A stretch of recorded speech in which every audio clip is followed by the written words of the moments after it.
Cashflow Diary Podcast, episode 540. Welcome to yet another exciting episode of the Cashflow Diary Podcast, the podcast that teaches you insider tips, tactics, and strategies for creating leverage streams of cash flow into your life. Learn from top-performing entrepreneurs, business owners, investors, and thought leaders from across the globe as they share their secrets to success. Like what you learn on this and other Cashflow Diary podcast episodes? Go to learninvestingnow.com and sign up to receive powerful tips and information that will help you succeed as an entrepreneur and investor. Now, here's your host, investor, entrepreneur, business owner, educator, speaker, author, and master facilitator of Robert Kiyosaki's cash flow game, Jay Massey. All right, and welcome back to the Cashflow Diary Podcast. I'm your host, Jay Massey, and I'm glad that you are here today because here's what it comes down to. When you are out there, we're both trying to figure out how to make our life work. We're building a business, and usually we have a goal. At some point, you want to enter into this stage that many people call retirement. Now, that means something different to each and every one of us. You guys know that retirement is not exactly something. I tried that already, didn't quite work out, and I needed a way to still contribute. And some of you may fall into that pot, and that's also okay. And others of you, maybe all you're thinking about is, fishing and escaping and traveling and photos, and that too is also fine. Here's the thing. No matter what retirement actually means for you, there is a point at which you must plan for and fund what it is you intend to do, regardless of the activity level. Now, what's also interesting is that sometimes what we don't know can and has always hurt us. What I mean this time is simply there is an act that I believe that the majority of us have never, ever read, because why would you? The history books wouldn't focus on it, but it is known as the Employment Retirement Income Security Act of 1974. And you're like, what does this have to do with anything? Well, today we're going to talk about some things that are typically called alternative investments. You and I, we have more options than we think. And if you've been using 401ks, IRAs, or any sort of qualified plan, I think today's guest is interested not only to talk to you, but you have more interest to talk to him than you probably already understand.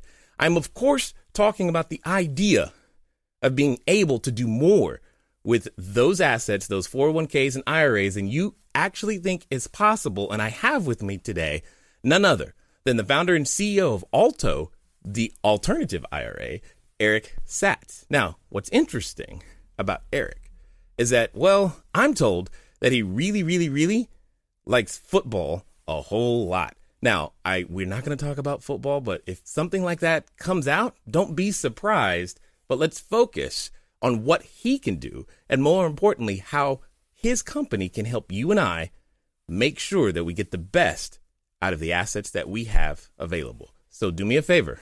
Let's get ready to listen, learn, and love Eric Satz. Eric, how you doing? Jay, that is the single greatest podcast interview I've ever been associated with. So thank you. Well, I appreciate that. We're just getting started. Now, I have to ask you the same question I tend to ask everybody else the first time that they're here. Are you ready? All ears. All right. I tend to look at today's entrepreneurs a lot like yesterday's superheroes, like Batman, Robin, Wonder Woman, etc.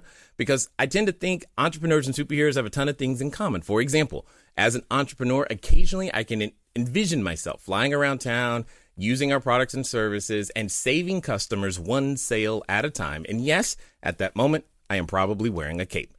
Also, though, like a superhero, an entrepreneur has a beginning. For example, if you think about Spider-Man, there was a time where he was just a kid going to school, doing his thing. And then one day he gets bit by a spider, discovers, oh man, I have a superhuman ability, and he has to choose whether to use it for good or for evil. So my question to you is as follows. Before, working at Credit Suisse, before, all of your Miami Dolphins and the Canes, and before everything that people know you for today, especially even before teaching the entrepreneurship class that you do, what we want to know is, who is Eric Satz?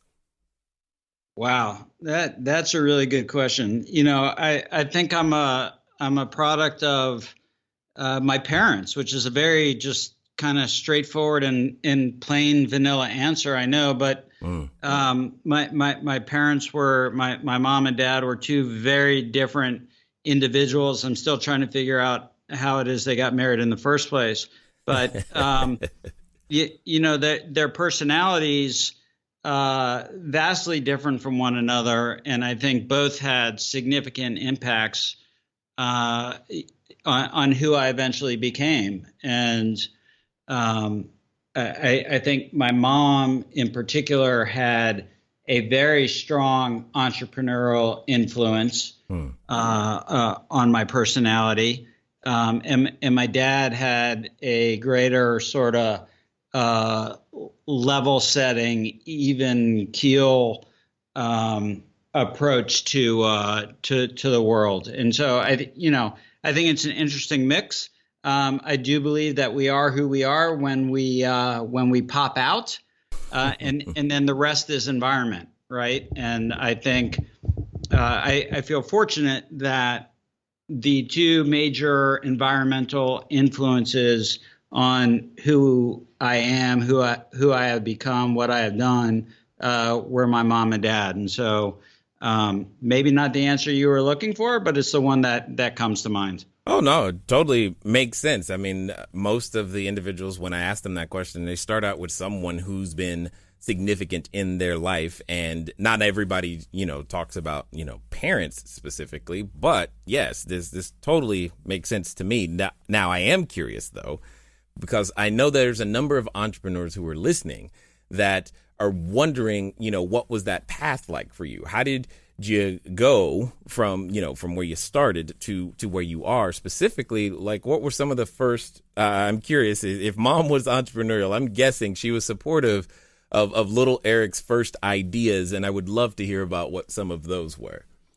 Yeah, I mean, they were both very supportive. And, what's interesting is that my dad is an oral surgeon and was a doctor. In a certain sense, we often overlook the required entrepreneurial spirit that a doctor actually has to have to start his or her practice, from scratch. I think it's a lot different today, given where we are with medicine and the healthcare system. Doesn't happen quite the same way. But 40 years ago, 50 years ago, not to say how old I am, 50 almost, but when a doctor started a practice, it was mostly he at that point, but let's just say he and she, they were taking big financial risks. They had to borrow money to build out their office. They had to hire employees, and then they had to find customers, patients, right? And so like everybody else, they had to market. But in support of my dad's effort, I think my mom had 3 jobs at a time. And, they both worked incredibly hard. And I think I saw that. I think it rubbed off. And I would say that my first venture was selling frozen lemonade out of an unair conditioned, bright yellow van in South Florida, in Miami. Nice. In 100-degree heat. And so that was for all the entrepreneurs out there. I mean, it's a very simple business model. The more I sold, the more I made, right? Yes. And your costs were easy to calculate. Cups, straws, and ice, right? So and some flavoring, but right. And then gas. Yes, the gas was there. But the more you sold, the more you made. You try to optimize your route for customers, and then you'd have big events, right? On the weekends, you'd go to festivals and to music concerts and places where you could just kill it in a single day that was unlike any other sort of day of the week. So that's kind of where it all started, and it went from there into a paper route at college where I distributed the Boston Globe and the New York Times. So those were the first two real entrepreneurial ventures for me. Nice. I like this. I like this, especially the lemonade in the un-air conditioned van. That's an important part in South Florida. Well, yeah, you had to sell quickly. I like it. It's like, oh, we got to move this product and we got to move it right now. I 100% like that. Now, what I'm curious to know then, as we go from the lemonade to the paper route, you then had some time in banking, etc., and that preceded what you do today. And I'm curious to hear more about that. So I went from college to Wall Street. I went to a firm called DLJ, which was Donaldson, Lufkin, and Jenrette, which I still think was the greatest investment bank ever to be created and to grow, and eventually went public, and was public when Credit Suisse First Boston bought DLJ. And the fun thing about DLJ is that we still have reunions every 5 years, and that's how close that particular investment banking community was and is. And I still talk to these people. I still email with these people.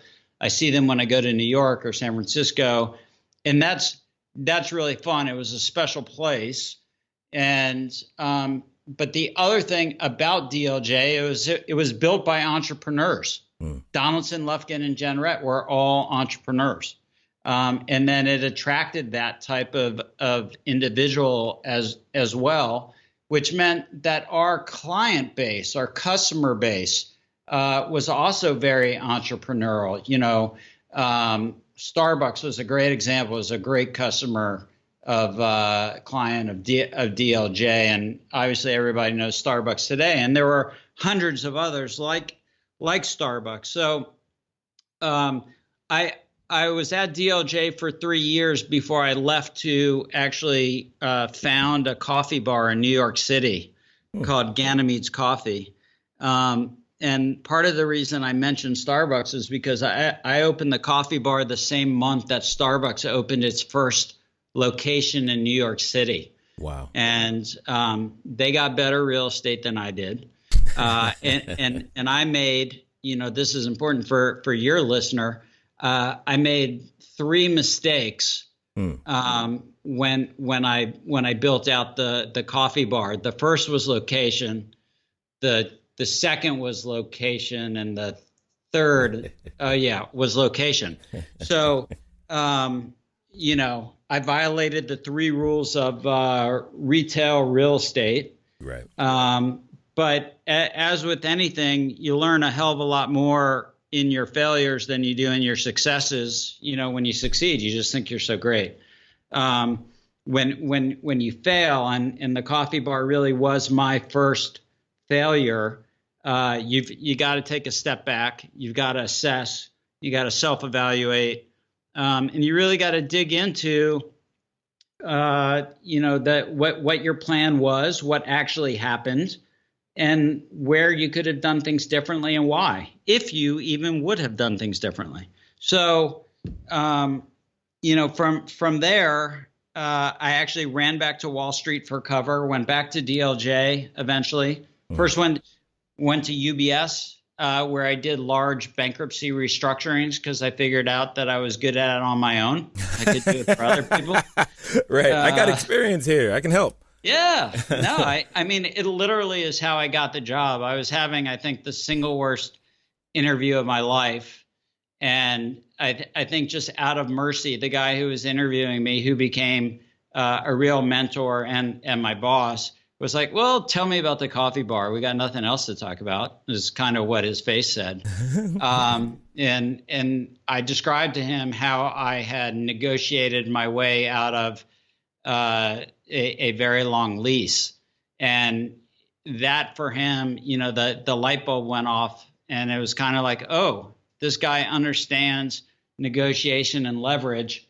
Let me dive into that a bit deeper. And that's how I got hired at UBS. And then my wife was looking at purchasing an art gallery actually out in San Francisco. And so I actually agreed to go back to DLJ, move from New York to San Francisco, and help jumpstart DLJ's internet investment banking effort out in San Fran on April Fool's Day, 1998. Still trying to figure out who the joke was on. But, that was a hell of a ride. And again, a lot to learn. And while I was out there, I co-founded a company called Curnex, which was an online foreign currency exchange business that 8 years later, State Street bought for nearly $600 million. And so that's what we call a good outcome. And, shortly after San Francisco, not shortly after, 5 or 6 years later, we moved to Nashville, which is where my wife grew up, which is where I'm speaking to you from now. And I know that you were up in Clarksville, just a little bit north of us for high school. Yep. I've driven up there a lot to watch a lot of soccer games for my kids. And also have a lot of friends who were in the military and stationed up there as well. But, so we moved to Nashville, and then we started an online organic grocery delivery business called Plum Good Food, and then launched a venture capital firm called Tennessee Community Ventures, where we invest solely in Tennessee-based businesses. And as a result of that activity, came across this opportunity to use your IRA to invest in alternative assets. But the problem was it was really complicated to figure out. It took a really long time. And if I weren't on the board of the company I wanted to invest in, they never would have waited for me to figure it out. And I figured out that it was too expensive for most people. Mm-hmm. And so, as you mentioned, at the introduction, which is what I meant to say rather than interview, the introduction, the industry really hadn't changed since ERISA was created in 1974. It was completely people and paper based. And it just looked like with $30 trillion sitting in retirement savings, we could apply some technology against this opportunity and make it accessible to everyone. And just to tie this back to the introduction again of retirement, everything that you were mentioning to me screams choice. And that is, we want everyone in America to have the choice of retirement, right? To be able to choose whether or not you want to go fishing or whether you want to continue to go to the office and do some good, hopefully not evil, right? And it's our mission to make sure that everyone has that choice at the end of the day, because if nothing changes about the way we invest today, we're going to have 25 million Americans sitting in poverty come 2050. And, it's knowing things like that gets me excited to speak to individuals like yourself who have a passion behind it, because when it comes down to it, it's what we don't know. It's the fact that the area that your company specializes in, it's been around since 1974, which is code for a long time, long enough that the word could have, should have already been out, but hasn't really. And for a lot of people listening, it could absolutely sound new what you and I are about to talk about. But there's one thing that you said earlier that I've got to illuminate just a little bit. You mentioned that with your coffee bar, you had made 3 mistakes, and the mistake was location, location, location. I would venture to say that there's a number of people who have made that same mistake, but with their retirement plan, the location, the location, the location. Where they have placed it is cutting off their opportunity. What would you say? Yeah, no, I think that's a wonderful analogy, spot on. And where the financial industry has gone today is investments in ETFs, mutual funds, and index funds. And the problem with that is that our expectations of returns should not be any higher than somewhere between 4% and 6%. And this is simple math exercise. We're not going to be able to retire if what we earn on our retirement savings, no matter what your time horizon is only 4 to 6%, right? We need some outsized returns. And the fact of the matter is that the public markets have changed in such a way that the companies that used to go private, raising $50 to $100 million and being valued at, $500, $600 million, companies like Amazon and Google and Yahoo and others, these companies are now private until they're worth tens of billions of dollars. Companies like Uber and Lyft and Slack and others, right? Which means that the everyday American doesn't get an opportunity to participate in those deals until they're overvalued in many respects, right? Yeah. And go ahead. No. I mean, and this is the point. I often in presentations where I've gone and said things like this, people have a number of mixed feelings, and I forgot to issue a warning that as Eric and I talk today, you may find yourself in a spot where you get a little mad, and that's okay, because that's normal. But you may also feel some relief or an understanding that there is hope, because Eric, what it comes down to is I get frustrated because when we don't know something, opportunity is limited, but it's not just limited to the person who has the retirement plan. It's also limited to the would-be entrepreneur that is looking for funds. Not everybody's got the relationships in San Fran or up in Silicon Valley in order to make something happen. And someone they're sitting next to, listening to the podcast right now, could be the very reason that they get something done. All right, everybody. Thanks for listening, and I'm glad that you are enjoying what you are hearing thus far. But here's one of the things that's really important. One of the most important things that you can do is get started. One of the things that I've said before, and I say again, once you get started, stay started. But more importantly, there can be lots of roadblocks to getting started. So what we're going to do is we're going to remove one of those roadblocks for you and make it a little bit easier. Because the thing that I don't want to stop you is thinking, do I need a local number? How about a long distance number? Or should it be 800? How on earth am I going to make that happen so that people can contact me as I'm out there building my business, making my cash flow grow, but most importantly, understanding that it doesn't have to be difficult. Many of you may know, but if you don't, there's a company out there by the name of Grasshopper. And what I want you to do is I want you to go over to trygrasshopper.com/cashflow diary. Grasshopper is the entrepreneur's phone system. It works like a traditional phone system, but requires no hardware to purchase, no software to install. It's just a number that flat works. So if you are out there building that distributed workforce across many different locations, it's a way for you to still go out there and make your number be unified, simple, easy to use, something we've been using for quite some time. So again, go over to trygrasshopper.com/cashflow diary. Now, let's get back to the rest of the story. No, look, I think that's exactly correct. And, you bring up 2 points that I want to comment on. One is that most people raising money don't know that they can accept IRA retirement dollars as an investment any more than the people who actually have IRA retirement dollars know that they can access it for investing in a privately owned business or a piece of real estate, residential, commercial, multifamily housing, whatever it may be. And so, you can see someone having a conversation at a coffee bar, right? Like, I really like your business. I'd love to invest in it, but I only have savings in retirement, which is 90% of all savings in the country lives in retirement accounts. So that wouldn't be that strange, right? And then you can see someone on the other side saying, yeah, my lawyers told me it was, I can't take retirement money, or it's too hard to take retirement money, or, whatever it may be, some excuse because a lawyer just doesn't want to do work for something that's a little bit different. And the fact of the matter is that we've solved for all of these things. We've made it super simple and easy. We have relationships on our platform with both investors and issuers. We execute deals online, and we do it all electronically.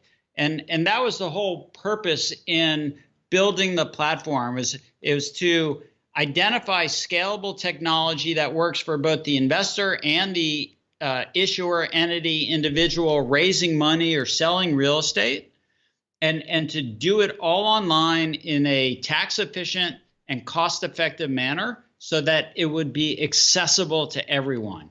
And that's what we're doing. I mean, until I made my first alternative IRA investment 4 years ago, and I've been investing for 20 something years, I didn't know you could do this, right? And there are a lot of people, there are a lot of sophisticated investors out there who don't know you can do this. So you're not alone if you're sitting there thinking, well, I mean, I didn't know I could do. I thought I could only invest in IBM or Cisco or pick a public company. And you're not alone. It's not the case. Most people don't know you can do this. Yeah, and here's the thing. I'm realizing that you and I we've delved deep into this because we understand it, and I'm passionate about it. So are you, because we need to take a step and just tell them. What do you mean by an alternative IRA or an alternative investment? What is it that you and we're dancing around the subject, but let's be very direct. What is it that they don't understand about their retirement plan, their 401k, IRA, that they currently have, that they don't know that they actually can do with you guys? That great point. So if we take a step back and up, you can define an alternative asset in two ways. You can sort of do it by saying what it isn't, and then you can do it by saying what it is. So what it isn't is a publicly traded security, whether that's equity or debt instrument. You can't go to the New York Stock Exchange. You can't go to NASDAQ, place an order and buy it through a traditional broker dealer. But hold on, Eric. My HR department and my current financial planner, they say I can choose whatever I want. It is self-directed, is it not?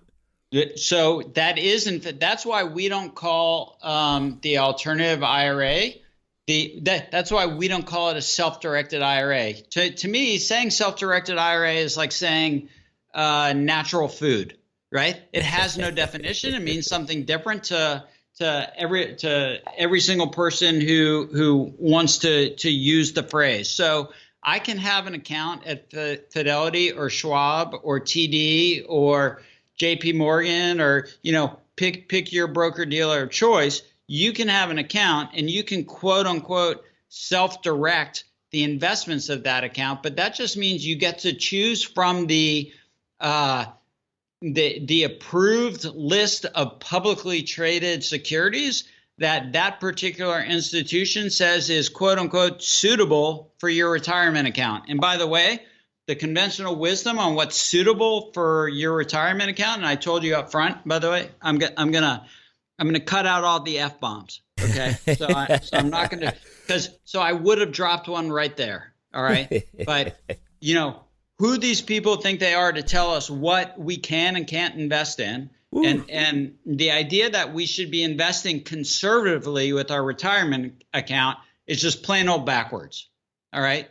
Yeah, no, you and I could see that you and I probably can get each other set off here on this topic alone, because it before doing real estate, I was the financial planner. I didn't know this. And then when I learned this, that's when I stopped being a financial planner and starting helping people. My first $5 million of real estate transactions was done with retirement plans.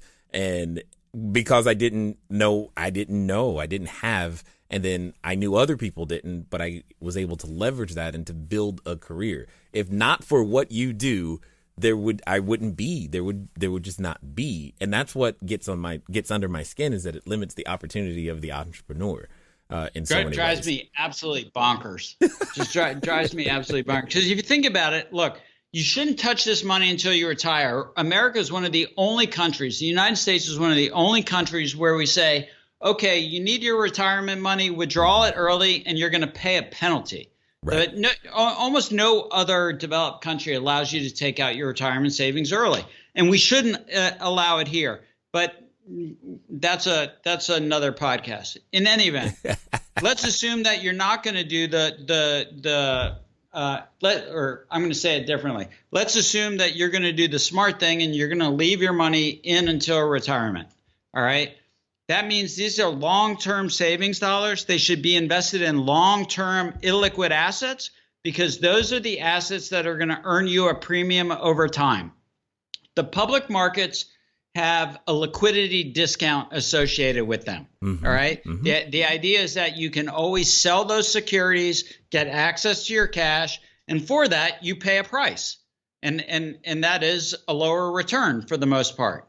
All right. And so if you know that actually most of us know that we're going to need cash, we just don't know when we're going to need it because the car's going to break down, the roof's going to leak, we got to replace the air conditioner or the hot water heater, or we have a healthcare scare, whatever it may be. Mm-hmm. That cash that you need to access should be your after-tax cash. It should not be your retirement savings. And so the after-tax cash should be invested in highly liquid securities, and your long-term tax advantage dollars ought to be invested in the illiquid opportunities like real estate, like private companies. If I'm listening to you, it's almost like you're saying we have it exactly backwards, Eric. We do have it exactly backwards, Jay. We do. Oh. We do. And I'm not saying it was always exactly backwards, by the way, but where we are today, it is exactly backwards. So when it comes down to it, though, and I'm going to test here. I'm just curious if you have this same feeling that I have. When I look at like the Securities and Exchange Act of 1933, 34, and they have this term, this accredited investor, and the qualifications for such. Because there's a number of people listening who would love, they understand what you're saying, but yet, that they're automatically disqualified from being even offered or even to find out about some of these long-term illiquid assets because they don't meet this definition of accredited, even though you could argue that they understand it better than some people who do meet that definition. So this is where I just have to call bullshit. Okay. And, sorry for that, but no, this is great. You feel exactly the way I do. Vocabulary, and that's the word I got. Yeah. Right. So the Securities Act of 33 and 34, I mean, if we go back to why they were created, it's because we had a bunch of people running around this country, ripping people off, raising money for railroads that were never going to get built. Okay. And there was this investor protection that was created back in 33 and 34. And, everything sort of has a time and a place. We've got more information available to us today than we ever did. All right. So there's and by the way, just so the audience knows, the definition of accredited investor is someone who has $1 million of liquid net worth, not including their primary residence, and or has earned $200,000 individually or $300,000 as a couple that files taxes jointly over the last 2 years and expects to earn the same amount in the current year. So if you don't meet that requirement, then you fall into the quote unquote non-accredited bucket. But what the government is essentially saying is that people who have money are smarter than people who don't, and I just take issue with that. All right, you and me both. Right, and so that needs to change. And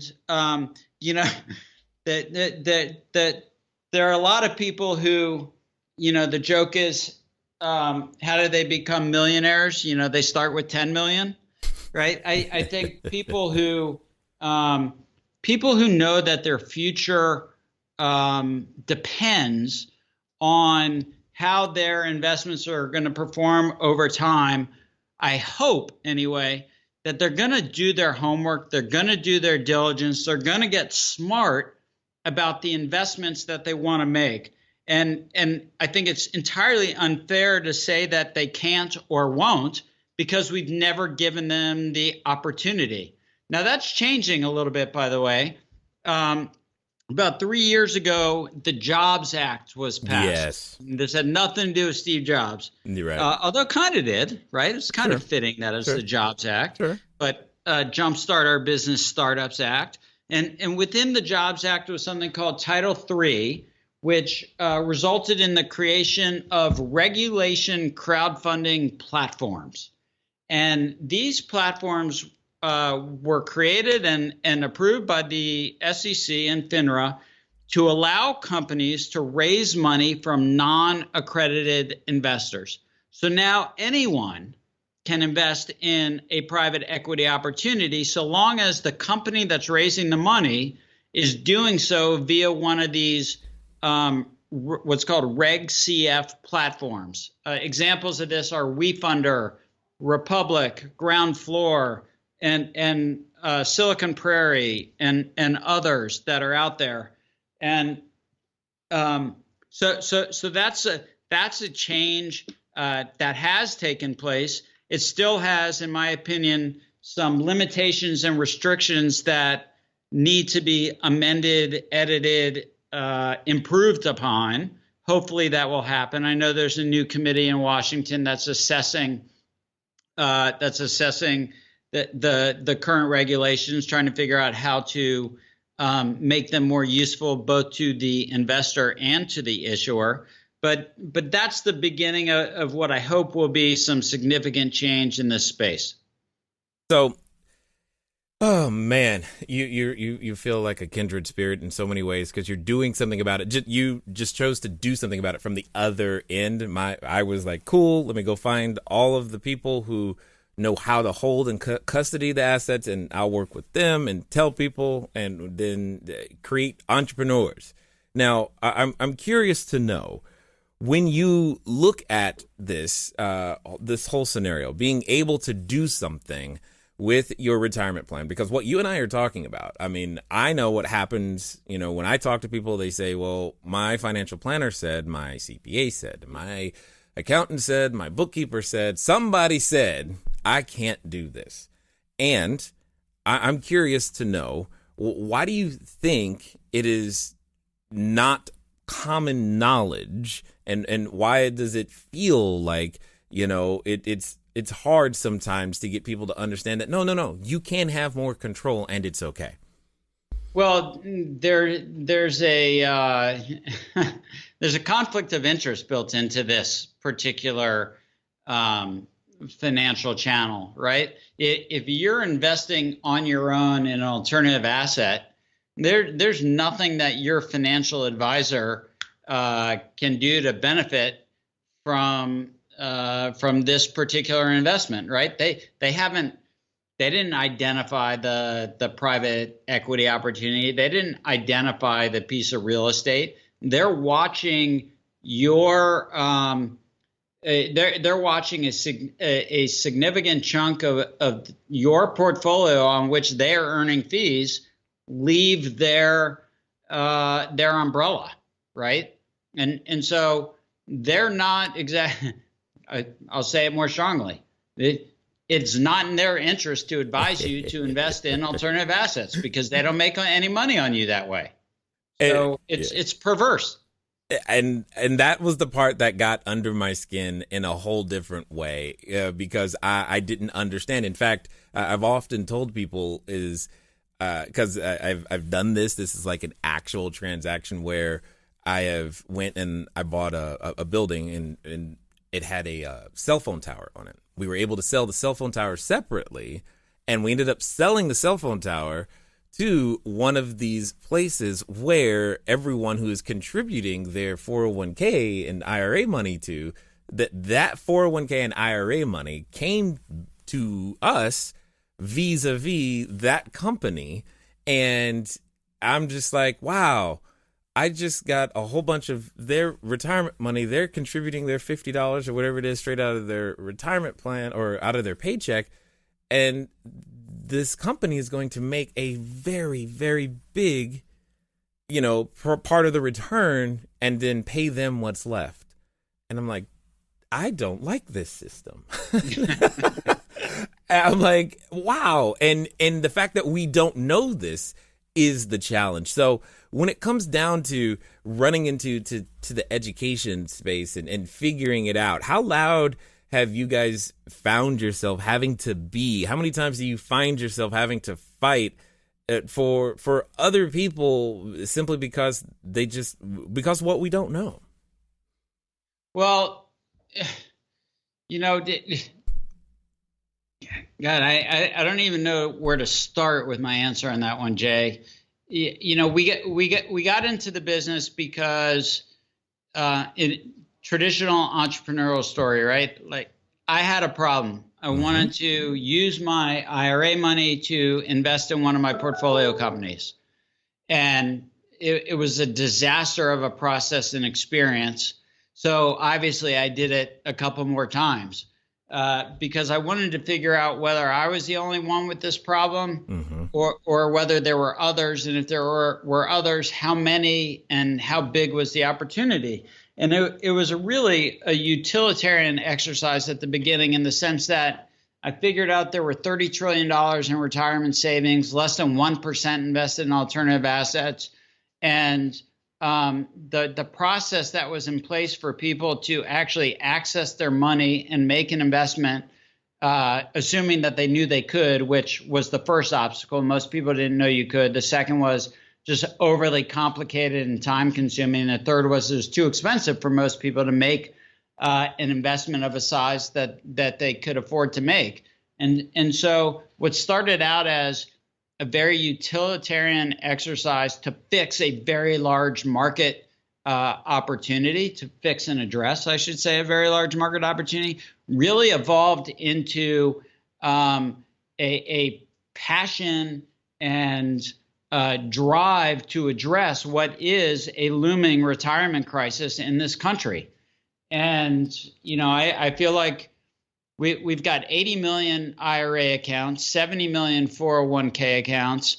And over the next 20 years, we ought to have at least 50 million alternative IRA accounts because America needs access to and exposure to real estate and private companies to generate some outsized returns and really put us in a position where we're going to be able to retire come, whatever our retirement age and year is, should we choose to do that. So let's go on the fun side for a little minute because I'm curious that I bet there's a few people who are wondering, what are some of the strangest or craziest things that you've seen your clients be able to now choose where to place their funds? Well, we don't judge anything that way, and sure. So, and I don't mean to suggest that you're suggesting that, but it's not really crazy. I think it's more interesting. And what we've done with our platform and the technology we've built which is all API driven. We've enabled our users to execute transactions seamlessly with our investment platform partners, like AngelList, like WeFunder, like Silicon Prairie, and others. Yield Street for those who are listening who are familiar with Yield Street. We'd like to add CrowdStreet and Peer Street as well, and we're working on that. But because we are fully integrated with these platform providers, we get to see a lot of the really interesting companies that are growing up, that are popping up, that are starting to spread their wings in Silicon Valley, also in Southern California, and Boston, Chicago, New York, Nashville, if they're healthcare focused, Austin, Dallas, Houston. So we're seeing a lot of activity. We see it early, and that's a really fun part about what we're doing. There's a lot of data collected with respect to investment activity in the country. Yeah, I absolutely like how you guys are approaching this. I've worked personally with a number of custodians, and I wish more of them were online and had some APIs into easier things, etc. So I definitely like what you guys are doing. Now that let's assume that there's a number of people who have listened this far, and they probably want to find out more what you guys are doing over there. What's going to be the best way for them to track you down? Yeah, so the best way is to go to www.arasecrets, ALTOIRA.com, altoira.com. In addition, I don't hesitate to pass out my email, Eric Satz at altoira.com. But also the people who really know what's going on, if you just email help at altoira.com, that's probably the best way to get the best help and best attention. And there also is going to be a link on the website shortly here. And actually, by the time this podcast rolls, the link should be up there where you can just schedule a demo with our team. And unlike a lot of other places, we want to talk to you, and we want to help you, and we want to help explain. And then finally, if you do have investments sitting with other custodians, and for whatever reason you're less than thrilled, or you feel like you're paying too much, we also accept security transfers. So you can transfer those holdings to us, and we can be your best friend and custodian. I love it, 100%. Now, I have a final question for you, because as we wind down, I'm curious to hear your response, given your diverse background and experience, your entries, your exits, the successes, failures, and whatnot. I know that there's individuals listening, who they started this episode in one place, but now they're at another. They may have gotten to the point and said, okay, cool. Well, if Eric can go through all of that, if Eric can fail with a coffee bar and picking the wrong location, you know what? I can try. I can do something. Or, maybe it is time for me to actually make that IRA do something. I can get to there. They're at what I like to call the precipice of decision.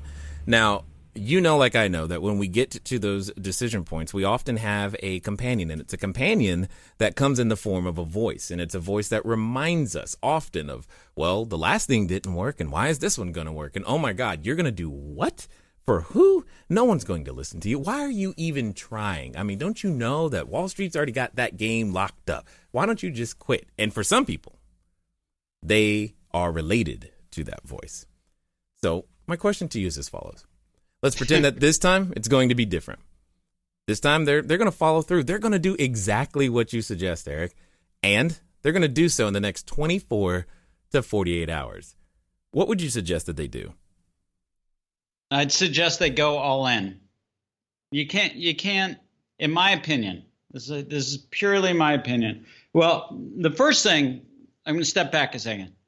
You got to make, if you do have a partner, if you are quote unquote related to that other voice, you have to make sure you're on the same page. Otherwise, that's going to be the end of that relationship. So that's that's the single most important thing, I think, for most people. Make sure that you and your partner are on the same page with any entrepreneurial decision-making activity or process. Assuming that you are and that you're going to go forward and do this, don't do it halfway. You got to be all in, and you got to commit to it. And otherwise, you're just second guessing yourself the entire way through. You just got to believe in yourself. You got to know that it's not all straight up and to the right. That there are a lot of bumps in the road. You're going to hit potholes. You're going to hit ditches. It's going to be tough. One of the things that I talk about in this high school entrepreneurial class that I teach with one of my colleagues when we get these students. And by the way, this is an entrepreneurial exercise. We started with one school 3 years ago and 12 kids, and we have 5 schools and almost 40 kids this year. So that's been fun. And by the way, if there's any sort of if there's anything that's going on in this country that gives me hope for the future, it's spending 2 hours a week with high school students and listening to their entrepreneurial ideas and drive. But one of the things that we talk about is, if you're going to go be an entrepreneur because you're going to make a ton of money, stop. Okay. It just doesn't happen that way, right? If it did, everybody would do it. It's really hard. It tests your character, and you got to be committed. You got to be passionate about it, and you really got to want to do it. And so that's what I would say. I like it 100%. I appreciate, again, everything that you've done, and it's clear to see how, the younger version of Eric, who was out there with the I had a lot more hair. Yeah, well, yeah, I get that, but that might be. We can still hear the youth that's there, that same person who was hustling with the lemonade and whatnot, and making it happen, and all the things that you have gone through, and how you've taken those and turned them into something that, well, can just continually benefit even more individuals. And just let me be the first to say thanks for taking the time to share your knowledge, wisdom, and insight here with us today at the Cashflow Diary, sir. Jay, it was a sincere pleasure. Thank you for having me. And I hope for us to be able to meet in person next time I'm on the West Coast, or if you're in Nashville. All right, ladies and gentlemen, you know what time it is. It's time for you to move at the speed of instruction. What does that mean? That means get over to altoira.com. Look up Eric Satz. He gave you his email. That's not normal. That means use it, because you have questions. You have that IRA. You got those assets. They're sitting idle or they're underperforming, and you've just been introduced to a way to make that change. Here's the thing. Understand that what you've just learned today is not common knowledge. So you definitely want to make sure that you share this with a friend, because they need the help too. Ladies and gentlemen, it has been fun talking to you guys today. I look forward to talking to you soon. Until next time.